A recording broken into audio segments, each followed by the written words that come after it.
ओम शांति। 30 मई 2021 अव्यक्त मुरली। आज की मुरली के मुख्य पॉइंट्स हैं। आज रत्नागर बाप अपने अमूल्य रत्नों से मिलने आए हैं। एक एक ज्ञान रत्न पद्मों से भी ज़्यादा मूल्यवान है। तो सोचो, आदि से अब तक कितने ज्ञान रत्न मिले हैं। बाप दादा देख रहे हैं। बाप ने तो ज्ञान रत्न सबको समान दिए, लेकिन कई बच्चों ने रत्नों को बढ़ाया है और कोई ने रत्नों को बढ़ाया नहीं। कोई सदा कार्य में लगाकर एक का पद्म गुना बढ़ा रहे हैं। कोई जितना कार्य में लगाना चाहिए उतना लगा नहीं सकते। इसलिए रत्नों की वैल्यू को जितना समझना चाहिए उतना समझ नहीं रहे हैं। इसका कारण मनन शक्ति की कमी है, क्योंकि मनन करना अर्थात जीवन में समाना, धारण करना। मनन ना करना अर्थात सिर्फ बुद्धि तक धारण करना। बाबा ने कहा, जैसे कोई भी स्थूल खजाने को सिर्फ तिजोरी में व लॉकर में रख लो और समय पर मान व सदा काम में नहीं लगाओ तो वह खुशी की प्राप्ति नहीं होती है। ऐसे ज्ञान रतन अगर सिर्फ बुद्धि में धारण किया, याद रखा, मुख से वर्णन किया, पॉइंट बहुत अच्छी है, तो थोड़े समय के लिए अच्छी पॉइंट का अच्छा नशा रहता है। लेकिन जीवन में हर कर्म में उन ज्ञान रत्नों को लाना है, क्योंकि ज्ञान रत्न भी हैं, ज्ञान रोशनी भी है, ज्ञान शक्ति भी है।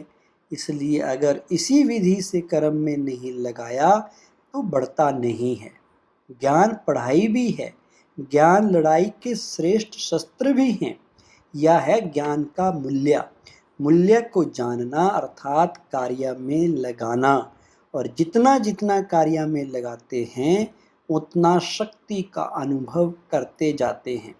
जैसे शस्त्र को समय प्रमाण यूज नहीं करो तो वो शस्त्र बेकार हो जाता है। ज्ञान भी शस्त्र है। अगर मायाजीत बनने के समय शस्त्र को कार्य में नहीं लगाया तो जो वैल्यू है उसको कम कर दिया, क्योंकि लाभ नहीं लिया। आगे बाबा ने कहा, मनन शक्ति बाप के खजाने को अपना खजाना अनुभव कराने का आधार है। जैसे स्थूल भोजन हजम करने से खून बन जाता है, ऐसे मनन शक्ति से बाप का खजाना सो मेरा खजाना या अपना अधिकार, अपना खजाना अनुभव होता है। बाप दादा पहले भी सुनाते रहे हैं, अपनी घोट तो नशा चढ़े, अर्थात बाप के खजाने को मनन शक्ति से कार्य में लगाकर प्राप्तियों की अनुभूति करो तो नशा चढ़े। सुनने के समय नशा रहता है, लेकिन सदा क्यों नहीं रहता? इसका कारण है सदा मनन शक्ति से अपना नहीं बनाया है। मनन शक्ति अर्थात सागर के तले में जाकर अंतर्मुखी बन हर ज्ञान रत्न की गुह्यता में जाना। सिर्फ रिपीट नहीं करना है, लेकिन हर एक पॉइंट का राज क्या है और हर पॉइंट को किस समय किस विधि से कार्य में लगाना है, और हर पॉइंट को अन्य आत्माओं के प्रति सेवा में किस विधि से कार्य में लगाना है। ये चारों ही बातें हर एक पॉइंट को सुनकर मनन करो। साथ साथ मनन करते प्रैक्टिकल में उस राज के रस में चले जाओ, नशे की अनुभूति में आओ। माया के भिन्न भिन्न विघ्नों के समय व प्रकृति के भिन्न भिन्न परिस्थितियों के समय काम में लगाकर देखो। जैसे यूज करने वाले को यूज करने का ढंग नहीं आता तो पावरफुल बम होते भी यहाँ वहाँ ऐसे स्थान पर जाकर गिरता जो व्यर्थ चला जाता।